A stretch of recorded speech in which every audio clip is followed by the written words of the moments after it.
ಓಂ ಶಾಂತಿ. ಇಂದಿನ ಪರಮಾತ್ಮನ ಮಹಾವಾಕ್ಯ ಮುರುಳಿ ದಿನಾಂಕ 11/3/2025. ಬಾಪ್ತಾದ ಮಧುಬನ. ಮಧುರ ಮಕ್ಕಳೇ, ಪರಮಾತ್ಮ ತಂದೆ ಬಂದಿರುವುದೇ ಮಕ್ಕಳಾದ ನಿಮ್ಮನ್ನು ಸುಖದ ಜಗತ್ತು ಮತ್ತು ನೆಮ್ಮದಿಯ ಜಗತ್ತಿಗೆ ಕರೆದುಕೊಂಡು ಹೋಗಲು. ನೆಮ್ಮದಿ ಶಾಂತಿಧಾಮ ಮತ್ತು ಸುಖಧಾಮದಲ್ಲಿ ಮಾತ್ರ ಇರುತ್ತದೆ. ಇಂದಿನ ಪ್ರಶ್ನೆಯಾಗಿದೆ, ಈ ಯುದ್ಧದ ಮೈದಾನದಲ್ಲಿ ಮಾಯೆ ಮೊಟ್ಟ ಮೊದಲು ಯಾವ ಮಾತಿನ ಮೇಲೆ ದಾಳಿಯನ್ನು ಮಾಡುತ್ತದೆ? ಉತ್ತರ, ನಿಶ್ಚಯದ ಮೇಲೆ ಮಾಯೆ ದಾಳಿಯನ್ನು ಮಾಡುತ್ತದೆ. ಪುರುಷಾರ್ಥ ಮಾರ್ಗದಲ್ಲಿ ನಡೆಯುತ್ತಿರುವಾಗ ಮಾಯೆ ನಿಶ್ಚಯವನ್ನು ಸಮಾಪ್ತಿ ಮಾಡುತ್ತದೆ. ಆದ್ದರಿಂದ ಮಕ್ಕಳು ಮಾಯೆಗೆ ಸೋತು ಬಿಡುತ್ತಾರೆ. ಒಂದು ವೇಳೆ ಪರಮಾತ್ಮ ತಂದೆ ಸರ್ವರ ದುಃಖವನ್ನು ದೂರ ಮಾಡಿ ಸರ್ವರಿಗೂ ಸುಖವನ್ನು ನೀಡುವಂತವರಾಗಿದ್ದಾರೆ ಅನ್ನುವ ಪಕ್ಕಾ ನಿಶ್ಚಯ ಇದ್ದರೆ, ಸುಖವನ್ನು ನೀಡುವಂತಹ ಪರಮಾತ್ಮ ತಂದೆ ನಮಗೆ ಶ್ರೀಮತವನ್ನು ನೀಡುತ್ತಿದ್ದಾರೆ ಅನ್ನುವ ಪಕ್ಕಾ ನಿಶ್ಚಯ ಇದ್ದರೆ, ಪರಮಾತ್ಮ ತಂದೆ ಆದಿ ಮಧ್ಯ ಅಂತ್ಯದ ಜ್ಞಾನವನ್ನು ತಿಳಿಸುತ್ತಿದ್ದಾರೆ ಅನ್ನುವ ಪಕ್ಕಾ ನಿಶ್ಚಯ ಇದ್ದರೆ, ಎಂದು ನೀವು ಮಾಯೆಗೆ ಸೋಲಲು ಸಾಧ್ಯ ಇಲ್ಲ. ಇಂದಿನ ಗೀತೆಯಾಗಿದೆ, ಈ ಪಾಪದ ಜಗತ್ತಿನಿಂದ ನಮ್ಮನ್ನು ಬೇರೆ ಎಲ್ಲಿಗಾದರೂ ಕರೆದುಕೊಂಡು ಹೋಗಿ. ಓಂ ಶಾಂತಿ. ನಮ್ಮನ್ನು ಈ ಜಗತ್ತಿನಿಂದ ಬೇರೆ ಎಲ್ಲಿಗಾದರೂ ಕರೆದುಕೊಂಡು ಹೋಗಿ ಮತ್ತು ನಮ್ಮನ್ನು ಈ ಜಗತ್ತಿನಿಂದ ಹೇಗಾದರೂ ಕರೆದುಕೊಂಡು ಹೋಗಿ ಎಂದು ನೀವು ಯಾರಿಗೆ ಹೇಳುತ್ತಿದ್ದೀರಾ ಅನ್ನುವುದು ಜಗತ್ತಿನ ಜನರಿಗೆ ಗೊತ್ತಿಲ್ಲ. ಬ್ರಾಹ್ಮಣ ಕುಲಭೂಷಣರಾದ ನೀವು ನಂಬರ್ ವಾರ್ ಪುರುಷಾರ್ಥದ ಅನುಸಾರ ಈ ಮಾತನ್ನು ಅರ್ಥ ಮಾಡಿಕೊಂಡಿದ್ದೀರಾ. ಈಗ ಮಕ್ಕಳಿಗೆ ಗೊತ್ತಿದೆ, ಈ ಬ್ರಹ್ಮ ತಂದೆಯ ತನುವಿನಲ್ಲಿ ಯಾವ ಪರಮಾತ್ಮ ತಂದೆ ಪ್ರವೇಶವನ್ನು ಮಾಡಿದ್ದಾರೋ ಆ ಪರಮಾತ್ಮ ತಂದೆ ನಮಗೆ ತಮ್ಮ ಪರಿಚಯವನ್ನೂ ತಿಳಿಸುತ್ತಿದ್ದಾರೆ ಮತ್ತು ರಚನೆಯ ಆದಿ ಮಧ್ಯ ಅಂತ್ಯದ ಜ್ಞಾನವನ್ನೂ ಕೂಡ ತಿಳಿಸುತ್ತಿದ್ದಾರೆ. ಆ ಪರಮಾತ್ಮ ತಂದೆ ಸರ್ವರ ದುಃಖವನ್ನು ದೂರ ಮಾಡಿ ಸರ್ವರನ್ನು ಸುಖಿಯನ್ನಾಗಿ ಮಾಡುತ್ತಿದ್ದಾರೆ. ಆದರೆ ಇದ್ಯಾವುದೂ ಹೊಸ ಮಾತಲ್ಲ. ಪರಮಾತ್ಮ ತಂದೆ ಕಲ್ಪ ಕಲ್ಪದಲ್ಲೂ ಬರುತ್ತಾರೆ. ಪರಮಾತ್ಮ ತಂದೆ ಎಲ್ಲರಿಗೂ ಶ್ರೀಮತವನ್ನು ನೀಡುತ್ತಿದ್ದಾರೆ. ಮಕ್ಕಳಿಗೆ ಗೊತ್ತಿದೆ, ಇವರು ಅದೇ ಪರಮಾತ್ಮ ತಂದೆ ಆಗಿದ್ದಾರೆ. ಅಂದರೆ ಕಲ್ಪದ ಮೊದಲಿನ ಪರಮಾತ್ಮ ತಂದೆ ಇವರೇ ಆಗಿದ್ದಾರೆ ಮತ್ತು ನಾವು ಕಲ್ಪದ ಮೊದಲಿನ ಅದೇ ಪರಮಾತ್ಮ ತಂದೆಯ ಮಕ್ಕಳಾಗಿದ್ದೇವೆ. ಈಗ ಮಕ್ಕಳಿಗೆ ಈ ಮಾತಿನ ನಿಶ್ಚಯ ಇರಬೇಕು. ಪರಮಾತ್ಮ ತಂದೆ ತಿಳಿಸುತ್ತಾರೆ, ಮಕ್ಕಳಾದ ನಿಮ್ಮನ್ನು ಸುಖಧಾಮ ಮತ್ತು ಶಾಂತಿಧಾಮಕ್ಕೆ ಕರೆದುಕೊಂಡು ಹೋಗುವುದಕ್ಕೋಸ್ಕರ ನಾನು ಬಂದಿದ್ದೇನೆ. ಆದರೆ ಮಾಯೆ ಪರಮಾತ್ಮ ತಂದೆಯ ಬಗ್ಗೆ ನಿಶ್ಚಯವನ್ನು ಧಾರಣೆ ಮಾಡಿಕೊಳ್ಳಲು ಬಿಡುವುದಿಲ್ಲ. ಸುಖಧಾಮಕ್ಕೆ ಹೋಗುತ್ತಿರುವಂತಹ ಮಕ್ಕಳನ್ನು ಪುನಃ ಮಾಯೆ ಸೋಲಿಸಿ ಬಿಡುತ್ತದೆ. ಇದು ಯುದ್ಧದ ಮೈದಾನ ಆಗಿದೆ. ಜಗತ್ತಿನಲ್ಲಿ ಬಾಹುಬಲದ ಯುದ್ಧ ನಡೆಯುತ್ತದೆ. ಅಂದರೆ ಶರೀರದ ಮೂಲಕ ಸ್ಥೂಲ ರೂಪದಲ್ಲಿ ಯುದ್ಧವನ್ನು ಮಾಡುತ್ತಾರೆ. ಇದು ಯೋಗ ಬಲದ ಯುದ್ಧ ಆಗಿದೆ. ಯೋಗ ಬಲ ಅನ್ನುವ ಹೆಸರು ಬಹಳಷ್ಟು ಪ್ರಸಿದ್ಧ ಆಗಿದೆ. ಆದ್ದರಿಂದ ಎಲ್ಲರೂ ಯೋಗ ಯೋಗ ಅನ್ನುವ ಶಬ್ದವನ್ನು ಹೇಳುತ್ತಿರುತ್ತಾರೆ. ನೀವು ಈ ಯೋಗವನ್ನು ಒಮ್ಮೆ ಮಾತ್ರ ಕಲಿಯುತ್ತೀರಾ. ಇನ್ನು ಜಗತ್ತಿನಲ್ಲಿ ಅನೇಕ ಪ್ರಕಾರದ ಹಠಯೋಗವನ್ನು ಕಲಿಸುತ್ತಾರೆ. ಜಗತ್ತಿನಲ್ಲಿ ಯಾರು ಹಠಯೋಗವನ್ನು ಕಲಿಸುತ್ತಿದ್ದಾರೋ ಅವರಿಗೆ ಪರಮಾತ್ಮ ತಂದೆ ಹೇಗೆ ಬಂದು ಯೋಗವನ್ನು ಕಲಿಸುತ್ತಾರೆ ಅನ್ನುವುದು ಗೊತ್ತಿಲ್ಲ. ಪ್ರಾಚೀನ ಯೋಗವನ್ನು ಹಠಯೋಗಿಗಳು ಕಲಿಸಲು ಸಾಧ್ಯ ಇಲ್ಲ. ಈಗ ಮಕ್ಕಳಾದ ನೀವು ಈ ಎಲ್ಲಾ ಮಾತನ್ನು ಚೆನ್ನಾಗಿ ಅರ್ಥ ಮಾಡಿಕೊಂಡಿದ್ದೀರಾ. ಅದೇ ಪರಮಾತ್ಮ ತಂದೆ ನಮಗೆ ರಾಜಯೋಗವನ್ನು ಕಲಿಸುತ್ತಿದ್ದಾರೆ ಅನ್ನುವುದನ್ನು ನೀವು ಚೆನ್ನಾಗಿ ಅರ್ಥ ಮಾಡಿಕೊಂಡಿದ್ದೀರಾ. ಆ ಪರಮಾತ್ಮ ತಂದೆಗೆ ಹೇ ಪತಿತ ಪಾವನ ಬನ್ನಿ ಎಂದು ಎಲ್ಲರೂ ಪರಮಾತ್ಮ ತಂದೆಯನ್ನು ನೆನಪು ಮಾಡುತ್ತಾರೆ. ಹೇ ಪತಿತ ಪಾವನ ಪರಮಾತ್ಮ ತಂದೆ, ನೀವು ಬಂದು ನಮ್ಮನ್ನು ಯಾವ ಸ್ಥಾನದಲ್ಲಿ ನೆಮ್ಮದಿ ಇದೆಯೋ ಅಂತಹ ಸ್ಥಾನಕ್ಕೆ ಕರೆದುಕೊಂಡು ಹೋಗಿ ಎಂದು ಹೇಳುತ್ತಾರೆ. ನೆಮ್ಮದಿ ಶಾಂತಿಧಾಮ ಮತ್ತು ಸುಖಧಾಮದಲ್ಲಿ ಇದೆ. ದುಃಖಧಾಮದಲ್ಲಿ ನೆಮ್ಮದಿ ಎಲ್ಲಿಂದ ಬರಲು ಸಾಧ್ಯ? ಈ ಕಲಿಯುಗದಲ್ಲಿ ನೆಮ್ಮದಿಯೇ ಇಲ್ಲ. ಯಾವಾಗ ನೆಮ್ಮದಿ ಇರುವುದಿಲ್ಲವೋ ಆಗ ನಾಟಕದ ಅನುಸಾರ ಪರಮಾತ್ಮ ತಂದೆ ಬರುತ್ತಾರೆ. ಈಗ ಇದು ದುಃಖಧಾಮ ಆಗಿದೆ. ಈ ದುಃಖಧಾಮದಲ್ಲಿ ದುಃಖವೇ ದುಃಖ ಇದೆ. ಈಗ ಇನ್ನು ಈ ಕಲಿಯುಗದಲ್ಲಿ ದುಃಖದ ಪರ್ವತವೇ ಬೀಳುತ್ತದೆ. ಬಲೆ ಜಗತ್ತಿನಲ್ಲಿ ಕೆಲವರು ಬಹಳಷ್ಟು ಶ್ರೀಮಂತರು, ಅಂದರೆ ಧನವಂತರಾಗಿರಬಹುದು ಅಥವಾ ಬಹಳ ದೊಡ್ಡ ಪದವಿಯನ್ನು ಪಡೆದುಕೊಂಡು ಬಹಳ ದೊಡ್ಡ ವ್ಯಕ್ತಿ ಆಗಿರಬಹುದು. ಆದರೆ ಅಂತಹ ಧನವಂತರಿಗೂ ಕೂಡ ದೊಡ್ಡ ವ್ಯಕ್ತಿಗಳಿಗೂ ಕೂಡ ಅವಶ್ಯವಾಗಿ ಜೀವನದಲ್ಲಿ ಯಾವುದಾದರೂ ಪ್ರಕಾರದ ದುಃಖ ಇರುತ್ತದೆ.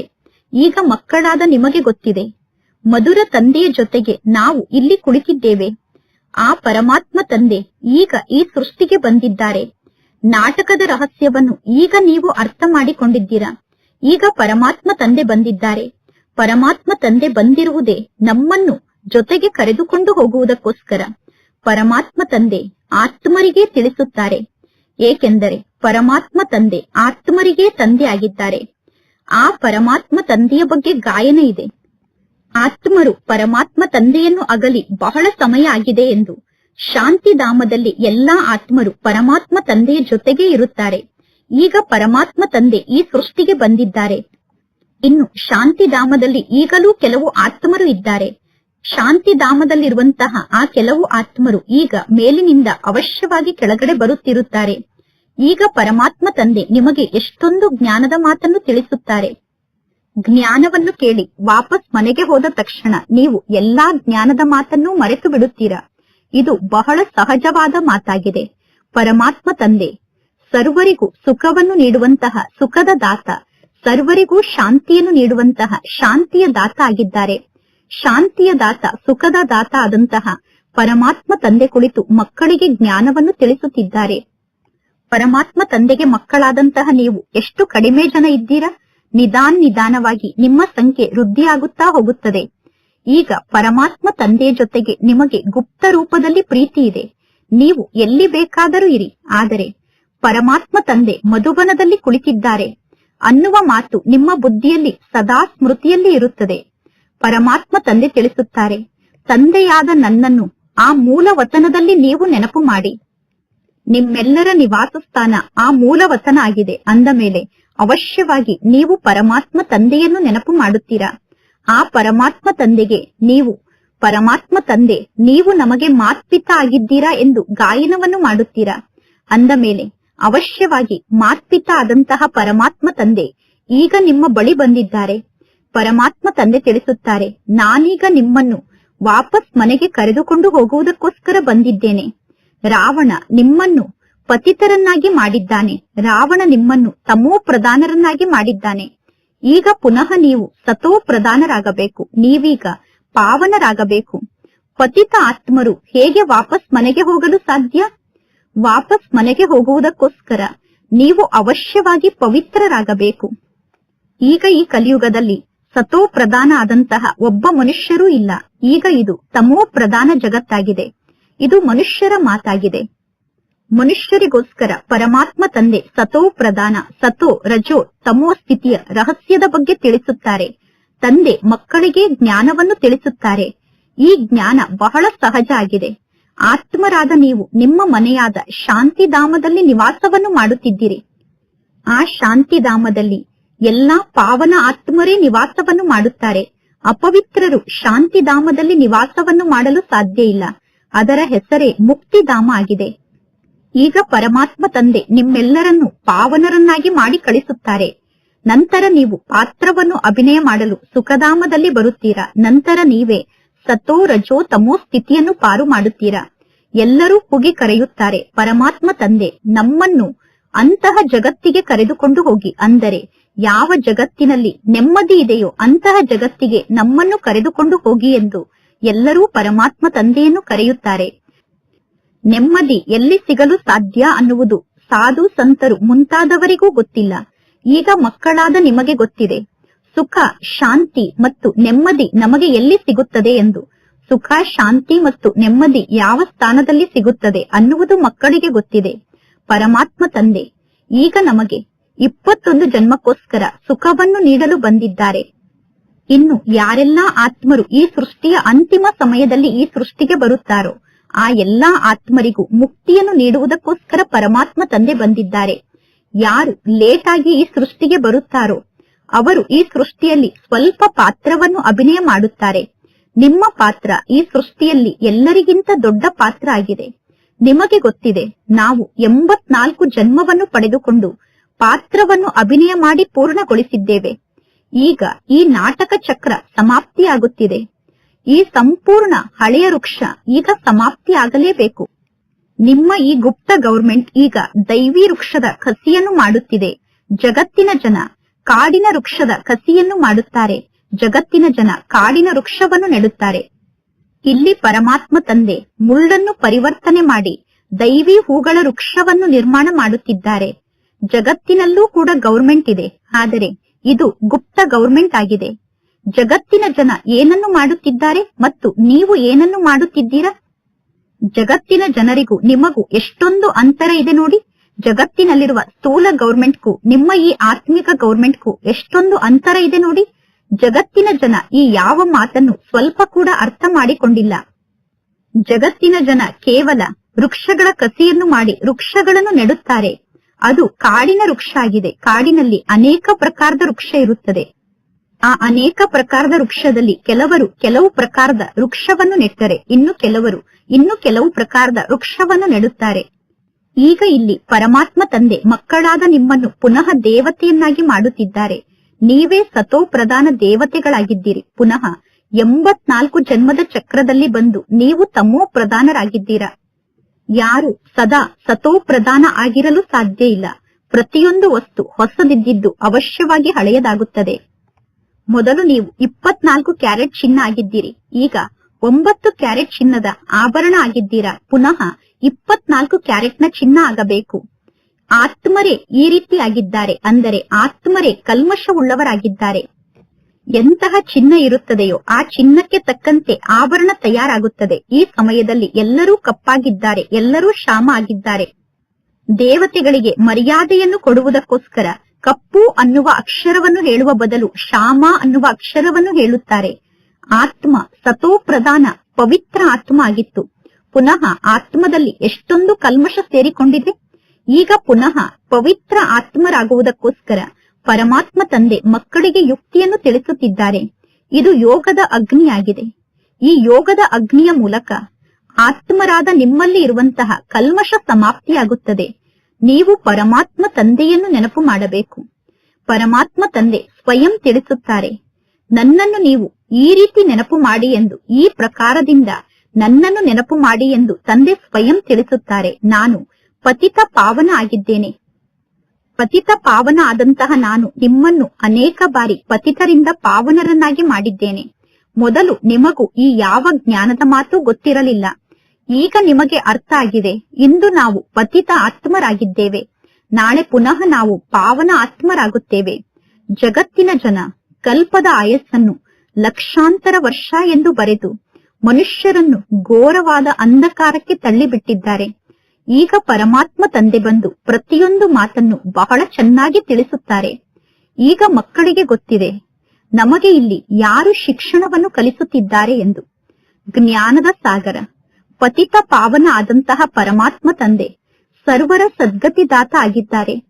ಮನುಷ್ಯರು ಭಕ್ತಿ ಮಾರ್ಗದಲ್ಲಿ ಪರಮಾತ್ಮ ತಂದೆಗೆ ಎಷ್ಟೊಂದು ಮಹಿಮೆಯನ್ನು ಮಾಡುತ್ತಾರೆ, ಆದರೆ ಆ ಮಹಿಮೆಯ ಅರ್ಥ ಯಾರಿಗೂ ಸ್ವಲ್ಪ ಕೂಡ ಗೊತ್ತಿಲ್ಲ. ಪರಮಾತ್ಮ ತಂದೆಯನ್ನು ನೆನಪು ಮಾಡುವಾಗ ಎಲ್ಲಾ ಮಹಿಮೆಯನ್ನು ಒಟ್ಟಿಗೆ ಸೇರಿಸಿ ಪರಮಾತ್ಮ ತಂದೆಯನ್ನು ನೆನಪು ಮಾಡುತ್ತಾರೆ. ಹೇಗೆ ಲಡ್ಡುವನ್ನು ತಯಾರು ಮಾಡುವಾಗ ಬೆಲ್ಲ ಮತ್ತು ಎಲ್ಲಾ ಧಾನ್ಯದ ಹಿಟ್ಟನ್ನು ಒಟ್ಟಿಗೆ ಸೇರಿಸಿ ಲಡ್ಡುವನ್ನು ತಯಾರು ಮಾಡುತ್ತಾರೆ, ಉಂಡೆಯನ್ನು ತಯಾರು ಮಾಡುತ್ತಾರೆ. ಅದೇ ರೀತಿ ಯಾರು ಯಾವ ಮಾತನ್ನು ಭಕ್ತಿಯಲ್ಲಿ ಕಲಿಸುತ್ತಾರೋ ಜನ ಅದನ್ನೇ ಕಂಠಪಾಠ ಮಾಡಿಕೊಳ್ಳುತ್ತಾರೆ. ಈಗ ಪರಮಾತ್ಮ ತಂದೆ ತಿಳಿಸುತ್ತಾರೆ, ಇಲ್ಲಿಯವರೆಗೂ ನೀವು ಏನೆಲ್ಲವನ್ನು ಕಲಿತಿದ್ದೀರೋ ಆ ಎಲ್ಲಾ ಮಾತನ್ನು ಮರೆತು ಬಿಡಿ. ಬದುಕಿರುವಾಗಲೇ ಪರಮಾತ್ಮ ತಂದೆಗೆ ಮಕ್ಕಳಾಗಿ ಗೃಹಸ್ಥ ವ್ಯವಹಾರದಲ್ಲಿ ಇದ್ದರೂ ಕೂಡ ಯುಕ್ತಿಯಿಂದ ನಡೆದುಕೊಳ್ಳಬೇಕು. ಒಬ್ಬ ಪರಮಾತ್ಮ ತಂದೆಯನ್ನೇ ನೆನಪು ಮಾಡಬೇಕು. ಜಗತ್ತಿನಲ್ಲಿರುವ ಸನ್ಯಾಸಿಗಳ ಯೋಗ ಹಠಯೋಗ ಆಗಿದೆ. ನಿಮ್ಮ ಯೋಗ ರಾಜಯೋಗ ಆಗಿದೆ. ನೀವು ರಾಜಯೋಗಿಗಳಾಗಿದ್ದೀರಾ, ಅವರು ಹಠಯೋಗಿಗಳಾಗಿದ್ದಾರೆ. ಮನೆಯಲ್ಲಿ ಇರುವಂತವರಿಗೆ ನೀವು ಈ ರೀತಿ ಶಿಕ್ಷಣವನ್ನು ನೀಡಬೇಕು. ನಿಮ್ಮ ನಡತೆಯನ್ನು ನೋಡಿ ಗೃಹಸ್ಥದಲ್ಲಿ ಇರುವಂತವರು ನಿಮ್ಮನ್ನೇ ಅನುಕರಣೆ ಮಾಡಬೇಕು. ಎಂದೂ ಕೂಡ ನೀವು ಪರಸ್ಪರ ಜಗಳವನ್ನು ಆಡಬಾರದು, ಹೊಡೆದಾಡಬಾರದು. ಒಂದು ವೇಳೆ ನೀವು ಜಗಳವನ್ನು ಆಡುತ್ತಿದ್ದರೆ ನಿಮ್ಮನ್ನು ನೋಡಿ ಎಲ್ಲರೂ ಏನೆಂದು ತಿಳಿದುಕೊಳ್ಳುತ್ತಾರೆ? ನಿಮ್ಮನ್ನು ನೋಡಿ ಎಲ್ಲರೂ ತಿಳಿದುಕೊಳ್ಳುತ್ತಾರೆ ಇವರಲ್ಲಿ ಬಹಳಷ್ಟು ಕ್ರೋಧ ಇದೆ ಎಂದು. ನಿಮ್ಮಲ್ಲಿ ಈಗ ಯಾವ ವಿಕಾರವೂ ಇರಬಾರದು. ಮನುಷ್ಯರ ಬುದ್ಧಿ ಈಗ ಸಂಪೂರ್ಣ ಕನಿಷ್ಠ ಆಗಿಬಿಟ್ಟಿದೆ. ಮನುಷ್ಯರ ಬುದ್ಧಿಯನ್ನು ಕನಿಷ್ಠ ಮಾಡುವಂತದ್ದು ಸಿನಿಮಾ ಆಗಿದೆ, ಫಿಲಂ ಆಗಿದೆ. ಸಿನಿಮಾ ಅನ್ನುವಂಥದ್ದು ಒಂದು ನರಕ ಆಗಿದೆ. ಫಿಲಂ ಅನ್ನು ನೋಡುವುದು ಅಂದರೆ ನರಕಕ್ಕೆ ಹೋಗುವುದಾಗಿದೆ. ಫಿಲಂ ಅನ್ನು ನೋಡಲು ಹೋದರೆ ಬುದ್ಧಿ ಸಂಪೂರ್ಣ ಕನಿಷ್ಠ ಆಗಿಬಿಡುತ್ತದೆ, ಅಂದರೆ ಬುದ್ಧಿಯ ಶಕ್ತಿಯೇ ಸಮಾಪ್ತಿ ಆಗಿಬಿಡುತ್ತದೆ. ಫಿಲಂ ಅನ್ನು ನೋಡುವುದರಿಂದ ಬುದ್ಧಿ ಸಂಪೂರ್ಣ ಕೊಳಕಾಗಿ ಬಿಡುತ್ತದೆ, ಅಂದರೆ ಬುದ್ಧಿಯ ಶಕ್ತಿ ನಾಶ ಆಗಿ ಬಿಡುತ್ತದೆ. ಈ ಜಗತ್ತು ಬಹಳಷ್ಟು ಕೊಳಕು ಜಗತ್ತಾಗಿದೆ. ಒಂದು ಕಡೆ ಗೌರ್ಮೆಂಟ್ ಕಾಯಿದೆಯನ್ನು ಪಾಸ್ ಮಾಡಿದೆ, 18 ವರ್ಷದ ಒಳಗಡೆ ಯಾರು ಮದುವೆಯನ್ನು ಮಾಡಿಕೊಳ್ಳಬಾರದು ಎಂದು.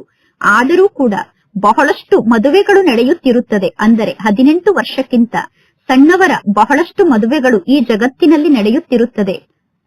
ಸಣ್ಣ ಮಕ್ಕಳನ್ನು ಮಡಿಲಿನಲ್ಲಿ ಕೂರಿಸಿಕೊಂಡು ಆ ಮಕ್ಕಳಿಗೆ ಮದುವೆಯನ್ನು ಮಾಡಿಸುತ್ತಾರೆ. ಈಗ ನಿಮಗೆ ಗೊತ್ತಿದೆ, ಪರಮಾತ್ಮ ತಂದೆ ನಮ್ಮನ್ನು ಈ ಚೀಚಿ ಜಗತ್ತಿನಿಂದ ವಾಪಸ್ ಮನೆಗೆ ಕರೆದುಕೊಂಡು ಹೋಗುತ್ತಿದ್ದಾರೆ.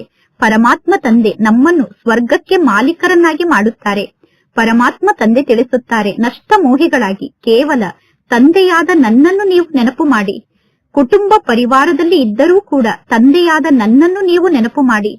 ನೀವು ಸ್ವಲ್ಪ ಪರಿಶ್ರಮವನ್ನು ಪಟ್ಟರೆ ನೀವು ವಿಶ್ವಕ್ಕೆ ಮಾಲೀಕರಾಗುತ್ತೀರಾ. ಪರಮಾತ್ಮ ತಂದೆ ತಿಳಿಸುತ್ತಾರೆ, ತಂದೆಯಾದ ನನ್ನೊಬ್ಬನನ್ನೇ ನೆನಪು ಮಾಡಿ ಮತ್ತು ಅಸುರಿ ಗುಣವನ್ನು ತ್ಯಾಗ ಮಾಡಿ. ಪ್ರತಿದಿನ ರಾತ್ರಿ ಸ್ವಯಂನ ಲೆಕ್ಕವನ್ನು ನೋಡಿಕೊಳ್ಳಿ. ಇದು ನಿಮ್ಮ ವ್ಯಾಪಾರ ಆಗಿದೆ. ಎಲ್ಲೋ ಕೆಲವರು ಪರಮಾತ್ಮ ತಂದೆಯ ಜೊತೆಗೆ ಇಂತಹ ವ್ಯಾಪಾರವನ್ನು ಮಾಡಲು ಸಾಧ್ಯ. 1 ಸೆಕೆಂಡ್ನಲ್ಲಿ ಕಂಗಾಲಾದಂತಹ ಆತ್ಮರನ್ನು ಕಿರೀಟಧಾರಿಯನ್ನಾಗಿ ಮಾಡುತ್ತಾರೆ. ಅಂದ ಮೇಲೆ ಇದು ಜಾದು ಆಗಿದೆ ತಾನೆ. ಇಂತಹ ಜಾದುಗರಾದಂತಹ ಪರಮಾತ್ಮ ತಂದೆಯ ಕೈಯನ್ನು ಹಿಡಿದುಕೊಳ್ಳಬೇಕು. ಪರಮಾತ್ಮ ತಂದೆ ಯೋಗದ ಶಕ್ತಿಯ ಮೂಲಕ ನಮ್ಮನ್ನು ಪತಿತರಿಂದ ಪಾವನರನ್ನಾಗಿ ಮಾಡುತ್ತಾರೆ. ಪರಮಾತ್ಮ ತಂದೆಯನ್ನು ಬಿಟ್ಟು ಬೇರೆ ಯಾರು ನಮ್ಮನ್ನು ಪಾವನರನ್ನಾಗಿ ಮಾಡಲು ಸಾಧ್ಯ ಇಲ್ಲ. ಗಂಗಾ ನದಿ ಯಾರನ್ನು ಪಾವನ ಮಾಡಲು ಸಾಧ್ಯ ಇಲ್ಲ. ಈಗ ಮಕ್ಕಳಾದ ನಿಮಗೆ ಎಷ್ಟೊಂದು ಜ್ಞಾನ ಗೊತ್ತಾಗಿದೆ. ಈಗ ಮಕ್ಕಳಾದ ನಿಮ್ಮ ಬಳಿ ಎಷ್ಟೊಂದು ಜ್ಞಾನ ಇದೆ. ಅಂದ ಮೇಲೆ ನಿಮ್ಮ ಆಂತರ್ಯದಲ್ಲಿ ಬಹಳಷ್ಟು ಖುಷಿ ಇರಬೇಕು. ಪರಮಾತ್ಮ ತಂದೆ ಪುನಃ ಬಂದಿದ್ದಾರೆ ಅನ್ನುವ ಖುಷಿ ನಿಮಗೆ ಇರಬೇಕು. ದೇವಿಯರ ಎಷ್ಟೊಂದು ಚಿತ್ರವನ್ನು ನಿರ್ಮಾಣ ಮಾಡುತ್ತಾರೆ. ಆ ದೇವಿಯರ ಕೈಯಲ್ಲಿ ಆಯುಧಗಳನ್ನು ತೋರಿಸಿ ದೇವಿಯರ ಮೂರ್ತಿಯನ್ನು ಭಯಾನಕ ರೂಪದಲ್ಲಿ ನಿರ್ಮಾಣ ಮಾಡುತ್ತಾರೆ. ಬ್ರಹ್ಮ ತಂದೆಗೂ ಕೂಡ ಎಷ್ಟೊಂದು ಭುಜಗಳನ್ನು ತೋರಿಸುತ್ತಾರೆ. ಈಗ ನಿಮಗೆ ಗೊತ್ತಿದೆ, ಬ್ರಹ್ಮ ತಂದೆಗೆ ಲಕ್ಷಾಂತರ ಭುಜ ಅಂತೂ ಇರಲೇಬೇಕು. ಇಷ್ಟೆಲ್ಲಾ ಜನ ಬ್ರಹ್ಮ ಕುಮಾರಿಯರು ಬ್ರಹ್ಮ ತಂದೆಯ ಉತ್ಪತ್ತಿಯಾಗಿದ್ದಾರೆ. ಅಂದ ಮೇಲೆ ಪ್ರಜಾಪಿತ ಬ್ರಹ್ಮ ತಂದೆಗೆ ಇಷ್ಟೊಂದು ಭುಜ ಇರಲೇಬೇಕು. ಈಗ ನೀವು ರೂಪವಸಂತಾಗಿದ್ದೀರಾ. ನಿಮ್ಮ ಮುಖದಿಂದ ಸದಾ ರತ್ನವೇ ಬರಬೇಕು. ಜ್ಞಾನ ರತ್ನವನ್ನು ಬಿಟ್ಟು ಬೇರೆ ಯಾವ ಮಾತು ನಿಮ್ಮ ಬಾಯಿಂದ ಬರಬಾರದು. ಈ ರತ್ನಕ್ಕೆ ಯಾರು ಬೆಲೆಯನ್ನು ಕಟ್ಟಲು ಸಾಧ್ಯ ಇಲ್ಲ. ಈ ಜ್ಞಾನ ರತ್ನಕ್ಕೆ ಬೆಲೆಯನ್ನು ಕಟ್ಟಲು ಸಾಧ್ಯ ಇಲ್ಲ. ಪರಮಾತ್ಮ ತಂದೆ ತಿಳಿಸುತ್ತಾರೆ, ಮನ್ಮನಾಭವ, ತಂದೆಯಾದ ನನ್ನನ್ನು ನೀವು ನೆನಪು ಮಾಡಿ. ಆಗ ನೀವು ದೇವತೆಗಳಾಗುತ್ತೀರಾ. ಒಳ್ಳೆಯದು. ಮಧುರಾತಿ ಮಧುರ ಅಗಲಿ ಹೋಗಿ ಮರಳಿ ಸಿಕ್ಕಿರುವ ಮಕ್ಕಳ ಪ್ರತಿ ಮಾತ್ಪಿತಾ ಬಾಪ್ತಾದರವರ ನೆನಪು, ಪ್ರೀತಿ ಹಾಗೂ ಸುಪ್ರಭಾತ. ಆತ್ಮಿಕ ಮಕ್ಕಳಿಗೆ ಆತ್ಮಿಕ ತಂದೆಯ ನಮಸ್ತೆ. ಆತ್ಮಿಕ ತಂದೆಗೆ ಆತ್ಮಿಕ ಮಕ್ಕಳ ನೆನಪು, ಪ್ರೀತಿ ಹಾಗೂ ನಮಸ್ತೆ ನಮಸ್ತೆ ನಮಸ್ತೆ. ರಾತ್ರಿ ಕ್ಲಾಸ್. ಮುರುಳಿ ದಿನಾಂಕ 11/3/68. ನಿಮ್ಮ ಬಳಿ ಪ್ರದರ್ಶನವನ್ನು ಉದ್ಘಾಟನೆ ಮಾಡುವುದಕ್ಕೋಸ್ಕರ ದೊಡ್ಡ ದೊಡ್ಡ ವ್ಯಕ್ತಿಗಳು ಬರುತ್ತಾರೆ. ಭಗವಂತ ತಂದೆಯನ್ನು ಪಡೆದುಕೊಳ್ಳಲು ನೀವು ಬಹಳ ಒಳ್ಳೆಯ ಮಾರ್ಗವನ್ನು ಹುಡುಕಿದ್ದೀರಾ ಎಂದು ಆ ದೊಡ್ಡ ವ್ಯಕ್ತಿಗಳು ತಿಳಿದುಕೊಳ್ಳುತ್ತಾರೆ. ಭಗವಂತ ತಂದೆಯನ್ನು ಪ್ರಾಪ್ತಿ ಮಾಡಿಕೊಳ್ಳುವುದಕ್ಕೋಸ್ಕರ ಸತ್ಸಂಗಗಳನ್ನು ಜಗತ್ತಿನಲ್ಲಿ ಮಾಡುತ್ತಾರೆ. ವೇದಶಾಸ್ತ್ರವನ್ನು ಓದುತ್ತಾರೆ. ಅದೇ ರೀತಿ ಇವರೂ ಕೂಡ ಭಗವಂತ ತಂದೆಯನ್ನು ಹುಡುಕುವುದಕ್ಕೋಸ್ಕರ ಈ ಮಾರ್ಗವನ್ನು ತಮ್ಮದನ್ನಾಗಿ ಮಾಡಿಕೊಂಡಿದ್ದಾರೆ ಎಂದು ದೊಡ್ಡ ವ್ಯಕ್ತಿಗಳು ತಿಳಿದುಕೊಳ್ಳುತ್ತಾರೆ. ಆದರೆ ನಿಮಗೆ ಭಗವಂತ ತಂದೆ ಓದಿಸುತ್ತಿದ್ದಾರೆ ಎಂದು ಅವರು ತಿಳಿದುಕೊಳ್ಳುವುದಿಲ್ಲ. ದೊಡ್ಡ ವ್ಯಕ್ತಿಗಳು ಕೇವಲ ನೀವು ಒಳ್ಳೆಯ ಕರ್ಮವನ್ನು ಮಾಡುತ್ತಿದ್ದೀರಾ, ಪವಿತ್ರತೆಯನ್ನು ಧಾರಣೆ ಮಾಡಿಕೊಂಡಿದ್ದೀರಾ ಮತ್ತು ಭಗವಂತ ತಂದೆಯ ಜೊತೆಗೆ ಮಿಲನವನ್ನು ಮಾಡಿಸುತ್ತೀರಾ ಎಂದು ತಿಳಿದುಕೊಂಡಿದ್ದಾರೆ. ಈ ದೇವಿಯರು ಭಗವಂತ ತಂದೆಯ ಜೊತೆಗೆ ಮಿಲನವನ್ನು ಮಾಡುವುದಕ್ಕೋಸ್ಕರ ಒಳ್ಳೆಯ ಮಾರ್ಗವನ್ನು ಹುಡುಕಿದ್ದಾರೆ ಎಂದು ಅವರು ತಿಳಿದುಕೊಳ್ಳುತ್ತಾರೆ. ಅಂದ ಮೇಲೆ ಯಾರ ಮೂಲಕ ಪ್ರದರ್ಶನದ ಉದ್ಘಾಟನೆಯನ್ನು ಮಾಡಿಸುತ್ತೀರೋ ಆ ಪ್ರದರ್ಶನವನ್ನು ಉದ್ಘಾಟನೆ ಮಾಡುವಂತಹ ವ್ಯಕ್ತಿಗಳು ನಿಮ್ಮನ್ನು ಅವರಿಗಿಂತ ಬಹಳ ಶ್ರೇಷ್ಠರು ಎಂದು ತಿಳಿದುಕೊಂಡಿದ್ದಾರೆ. ಕೆಲವರು ದೊಡ್ಡ ವ್ಯಕ್ತಿಗಳು ಈ ಬ್ರಹ್ಮ ತಂದೆಯನ್ನು ನೋಡಿ ಈ ಬ್ರಹ್ಮ ತಂದೆ ಮಹಾನ್ ಪುರುಷ ಆಗಿದ್ದಾರೆ ಎಂದು ತಿಳಿದುಕೊಳ್ಳುತ್ತಾರೆ. ಮಹಾನ್ ಪುರುಷ ಆದಂತಹ ಬ್ರಹ್ಮ ತಂದೆಯ ಬಳಿ ಹೋಗಿ ಬ್ರಹ್ಮ ತಂದೆಯ ಜೊತೆಗೆ ಮಿಲನವನ್ನು ಮಾಡಬೇಕು ಎಂದು ವಿಚಾರವನ್ನು ಮಾಡುತ್ತಾರೆ. ಪರಮಾತ್ಮ ತಂದೆ ತಿಳಿಸುತ್ತಾರೆ, ಯಾರನ್ನೇ ಮಧುಬನಕ್ಕೆ ಕಳಿಸಬೇಕಾದರೆ ಮೊದಲು ಫಾರಂ ಅನ್ನು ತುಂಬಿಸಿಕೊಂಡು ಕಳಿಸಿ. ಮೊದಲು ಮಕ್ಕಳಾದ ನೀವು ಅವರಿಗೆ ಪರಮಾತ್ಮ ತಂದೆಯ ಸಂಪೂರ್ಣ ಪರಿಚಯವನ್ನು ನೀಡಿ. ಪರಿಚಯವನ್ನು ಅರ್ಥ ಮಾಡಿಕೊಳ್ಳದೆ ಅವರು ಮಧುಬನಕ್ಕೆ ಬಂದು ಏನನ್ನು ಮಾಡಲು ಸಾಧ್ಯ? ಶಿವ ತಂದೆಯ ಜೊತೆಗೆ ಅವರು ಮಿಲನವನ್ನು ಮಾಡಲು ಸಾಧ್ಯ ಆಗುವುದಿಲ್ಲ. ಏಕೆಂದರೆ ಮೊದಲು ಪರಮಾತ್ಮ ತಂದೆಯ ಬಗ್ಗೆ ಸಂಪೂರ್ಣ ನಿಶ್ಚಯ ಧಾರಣೆ ಆಗಬೇಕು. ಆಗ ಮಾತ್ರ ಅವರು ಶಿವ ತಂದೆಯ ಜೊತೆಗೆ ಮಿಲನವನ್ನು ಮಾಡಲು ಸಾಧ್ಯ. ಪರಿಚಯ ಇಲ್ಲದೆ ಅವರು ಪರಮಾತ್ಮ ತಂದೆಯ ಜೊತೆಗೆ ಮಿಲನವನ್ನು ಮಾಡಿದರೂ ಕೂಡ ಅವರು ಏನು ಪ್ರಾಪ್ತಿಯನ್ನು ಪಡೆದುಕೊಳ್ಳಲು ಸಾಧ್ಯ? ಪರಿಚಯ ಗೊತ್ತಿಲ್ಲದೆ ತಂದೆಯ ಜೊತೆಗೆ ಮಿಲನವನ್ನು ಮಾಡಿ ಅವರು ಏನನ್ನು ಮಾಡುತ್ತಾರೆ? ಕೆಲವರು ಶ್ರೀಮಂತರು ಮಧುಬನಕ್ಕೆ ಬರುತ್ತಾರೆ. ಅವರು ತಿಳಿದುಕೊಳ್ಳುತ್ತಾರೆ ಇವರಿಗೆ ನಾವು ಸ್ವಲ್ಪ ಹಣವನ್ನು ಕೊಡಬೇಕು ಎಂದು. ಬಡವರು 1 ರೂಪಾಯಿಯನ್ನು ಕೊಡುತ್ತಾರೆ, ಶ್ರೀಮಂತರು 100 ರೂಪಾಯಿಯನ್ನು ಕೊಡುತ್ತಾರೆ. ಶ್ರೀಮಂತರು 100 ರೂಪಾಯಿಯನ್ನು ಕೊಟ್ಟರೆ, ಬಡವರು 1 ರೂಪಾಯಿಯನ್ನು ಕೊಟ್ಟರೆ ಬಡವರ 1 ರೂಪಾಯಿ ಬೆಲೆ ಬಾಳುವಂತದ್ದಾಗಿ ಬಿಡುತ್ತದೆ. ಶ್ರೀಮಂತರು ಎಂದೂ ಕೂಡ ನೆನಪಿನ ಯಾತ್ರೆಯಲ್ಲಿ ಯಥಾರ್ಥವಾಗಿ ಸ್ಥಿತಾಗಲು ಸಾಧ್ಯ ಇಲ್ಲ. ಶ್ರೀಮಂತರು ಆತ್ಮ ಅಭಿಮಾನಿ ಆಗಲು ಸಾಧ್ಯ ಇಲ್ಲ. ಮೊದಲು ಪತಿತರಿಂದ ಹೇಗೆ ಪಾವನ ಆಗುವುದು ಅನ್ನುವುದನ್ನು ಅವರು ಬರೆದು ಕೊಡಬೇಕು. ತಮೋ ಪ್ರಧಾನರಿಂದ ಸತೋ ಪ್ರಧಾನರಾಗಬೇಕು. ಇಲ್ಲಿ ಪ್ರೇರಣೆಯ ಯಾವ ಮಾತೂ ಇಲ್ಲ. ಪರಮಾತ್ಮ ತಂದೆ ತಿಳಿಸುತ್ತಾರೆ, ತಂದೆಯಾದ ನನ್ನನ್ನು ನೀವು ನೆನಪು ಮಾಡಿ. ಆಗ ಆತ್ಮದಲ್ಲಿರುವ ಕಲ್ಮಶ ಸಮಾಪ್ತಿಯಾಗುತ್ತದೆ. ಪ್ರದರ್ಶನ ಮುಂತಾದದ್ದನ್ನು ನೋಡಲು ಅನೇಕರು ಬರುತ್ತಾರೆ. ಆದರೆ ಪುನಃ 2 ಬಾರಿ 3 ಬಾರಿ ಬಂದು ಅವರು ಜ್ಞಾನವನ್ನು ತಿಳಿದುಕೊಳ್ಳಬೇಕು. ಆಗ ನಿಮಗೆ ಅರ್ಥ ಆಗುತ್ತದೆ ಇವರಿಗೆ ಸ್ವಲ್ಪ ಜ್ಞಾನದ ಬಾಣ ನಾಟುತ್ತಿದೆ ಎಂದು. ಇವರು ದೇವತಾ ಧರ್ಮದ ಆತ್ಮರಾಗಿದ್ದಾರೆ. ಇವರು ಬಹಳ ಚೆನ್ನಾಗಿ ಭಕ್ತಿಯನ್ನು ಮಾಡಿದ್ದಾರೆ ಎಂದು. ಬಲೆ ಕೆಲವರಿಗೆ ಜ್ಞಾನ ಇಷ್ಟ ಆಗುತ್ತದೆ, ಆದರೆ ಅವರು ದೇವತೆ ಆಗುವಂತಹ ಗುರಿಯನ್ನು ಪ್ರಾಪ್ತಿ ಮಾಡಿಕೊಳ್ಳುವುದಿಲ್ಲ. ಅಂದರೆ ದೇವತೆ ಆಗುವಂತಹ ಗುರಿಯನ್ನು ತಲುಪಲು ಪ್ರಯತ್ನವನ್ನು ಪಡುವುದಿಲ್ಲ. ಅಂತವರು ಯಾವ ಕೆಲಸಕ್ಕೂ ಬರುವುದಿಲ್ಲ.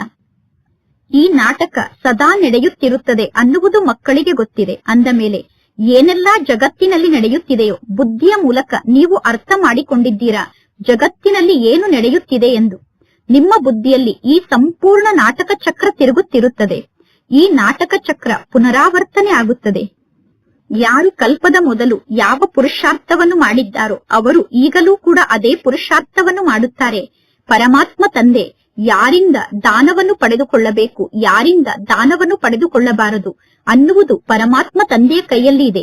ಯಾರಿಂದ ಸೇವೆಯನ್ನು ಸ್ವೀಕಾರ ಮಾಡಬೇಕು, ಯಾರಿಂದ ಸೇವೆಯನ್ನು ಸ್ವೀಕಾರ ಮಾಡಬಾರದು ಅನ್ನುವುದು ಪರಮಾತ್ಮ ತಂದೆಯ ಕೈಯಲ್ಲಿ ಇದೆ. ಬಲೆ ಈಗ ನೀವು ಸೆಂಟರ್ ಅನ್ನು ತೆರೆಯುತ್ತೀರಾ. ಸೆಂಟರ್ ಅನ್ನು ತೆರೆದರೆ ನಿಮ್ಮ ಹಣ ಕೆಲಸಕ್ಕೆ ಬರುತ್ತದೆ. ಯಾವಾಗ ಜಗತ್ತಿನಲ್ಲಿ ನಿಮ್ಮ ಪ್ರಭಾವ ಜಾಸ್ತಿ ಆಗುತ್ತದೆಯೋ ಆಗ ಹಣವನ್ನು ತೆಗೆದುಕೊಂಡು ಏನನ್ನು ಮಾಡಲು ಸಾಧ್ಯ? ಮುಖ್ಯ ಮಾತು ಅಂದರೆ ಪತಿತರಿಂದ ಪಾವನ ಆಗುವುದು. ಪತಿತರಿಂದ ಪಾವನ ಆಗುವ ಮಾತೆ ಬಹಳಷ್ಟು ಕಷ್ಟದ ಮಾತಾಗಿದೆ. ಅಂದ ಮೇಲೆ ಪತಿತರಿಂದ ಪಾವನ ಆಗುವಂತಹ ಕಾರ್ಯದಲ್ಲಿ ತೊಡಗಿಬಿಡಬೇಕು. ನಾವೀಗ ಪರಮಾತ್ಮ ತಂದೆಯನ್ನು ನೆನಪು ಮಾಡಬೇಕು. ರೊಟ್ಟಿಯನ್ನು ತಿನ್ನಬೇಕು ಮತ್ತು ಪರಮಾತ್ಮ ತಂದೆಯನ್ನು ನೆನಪು ಮಾಡಬೇಕು. ಮೊದಲು ನಾನು ಪರಮಾತ್ಮ ತಂದೆಯ ಮೂಲಕ ಆಸ್ತಿಯನ್ನು ಪಡೆದುಕೊಳ್ಳಬೇಕು ಅನ್ನುವ ಮಾತನ್ನು ಅರ್ಥ ಮಾಡಿಕೊಳ್ಳಬೇಕು. ನಾನು ಆತ್ಮ ಆಗಿದ್ದೇನೆ ಅನ್ನುವ ಮಾತನ್ನು ಮೊದಲು ಪಕ್ಕಾ ಮಾಡಿಕೊಳ್ಳಬೇಕು.